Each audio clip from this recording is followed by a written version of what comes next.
Welcome to today's video. My name's Angel. If you're new to our channel, we make a brand new Coachella video every single Monday. Welcome to DNAA Podcast crew. So we have Darren, Arturo, Adam Anthony. So it's DNAA Podcast. It actually drops today. So if you're watching this video, subscribe to their channel and check out the new podcast. Today I have a couple Coachella questions for you guys because these guys have been to Coachella plenty of times. They're locals here.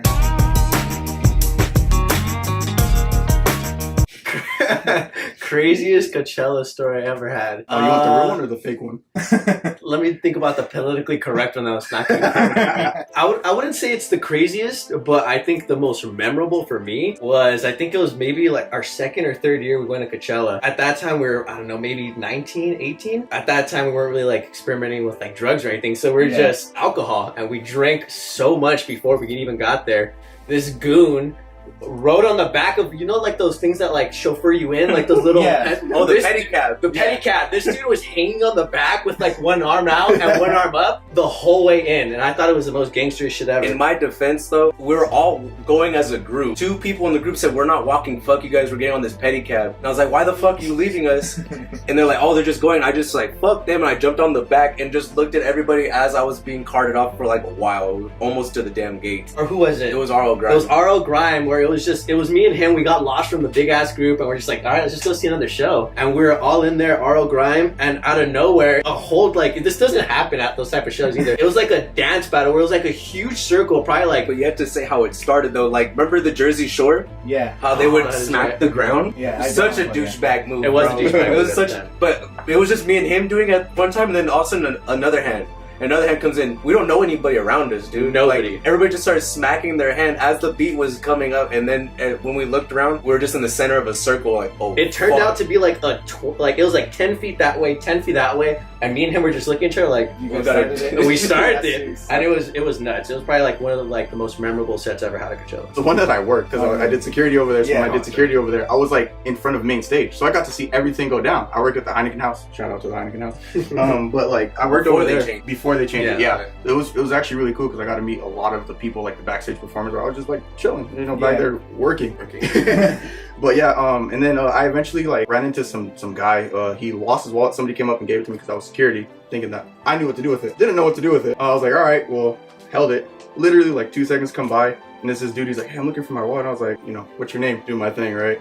And it turns out to be his. He's like, hey, you know what? Can you come with me right now? And I was like, yeah, why? What's up? And he's like, oh, because I do clothes. I was like, oh, for sure. So he takes me to his locker because he had a locker. He's like, so what do you want? You can have whatever you want. So the dude just hooked me up with all of his clothing brand. I'm concerned why you just followed him without without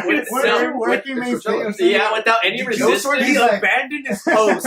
He's like, fuck me on. Sometimes you gotta say fuck it, bro. Yeah, I'm gonna go follow this guy and see what he's got in his locker. Top flight security of the world, my ass. So like, you guys tell me you wouldn't do the same? I'm not gonna disagree with you. No, but I mean, like, I wasn't the only one that had left though. Other dudes were like, "Oh, I'm gonna go get food. I'm gonna go do whatever." And I was like, "It was already closing. Like the show was already closing down." Oh, lead with that. You're like, I was taking security and story sounds better. I thought you just left. It was towards the end of the night. Oh, that's the time the Heineken House got ambushed because of nobody working security. Got Versace. All kinds of merch. There's just a panic. Most memorable was my first one because I had all access passes. Shout out to my cousin Tyler for getting those. We were backstage in the artist trailer area like the whole weekend one, and that was the Tupac hologram year. That was by far the best Coachella that I've ever been to. Yeah. And it was my first one. I got to meet Kendrick Lamar, 12th Planet, David Guetta, like all the artists. We got to chill and hang out with them backstage, drink with them. Josh Hutcherson, Yvonne Hogia. Was that the time you drove them home? Yeah, that was the time. We drove them home. Crazy, dude. Josh Hutcherson and Yvonne Hogia in a 97 Acura Integra with no AC, no radio. It seats 2 people comfortably.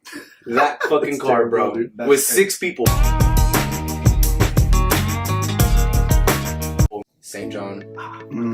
Oh, I take you guys. That's everybody. That's all of our lives. St. John. I want to see one of the underground DJs come up. I want to see Yatep perform, or even a local DJ. I think he still goes by Blank. I would like to see more local artists perform. Yeah. Oh, and Billy Dale. Yeah. He will kill me. He will fucking kill me if I did it. You don't all say that. We're done. He was literally Billy Dale Friday, Saturday, and Sunday. Yeah. All 3 days. All 3 days. Headline. All stages. Even the Do Lab. Even the Do Lab.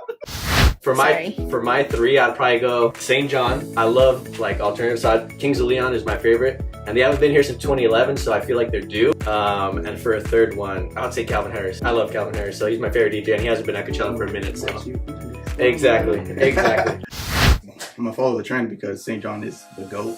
If y'all didn't know. Actually really love San Holo, Oliver Tree, which I saw last time, but I want to see him again. Oliver Tree just went so hard in the fame, man. I like that dude a lot. But yeah, so St. John, San Holo, and Oliver Tree. You know who St. John is? And not to put him in a box, but he's a rapper from Brooklyn. But now he's doing his own thing. He already had his collection one come out 2017. The way he dresses, very Young Thug-esque. He did 2 U.S. tours, sold out U.S. tours off of one album. He's tour with Post Malone.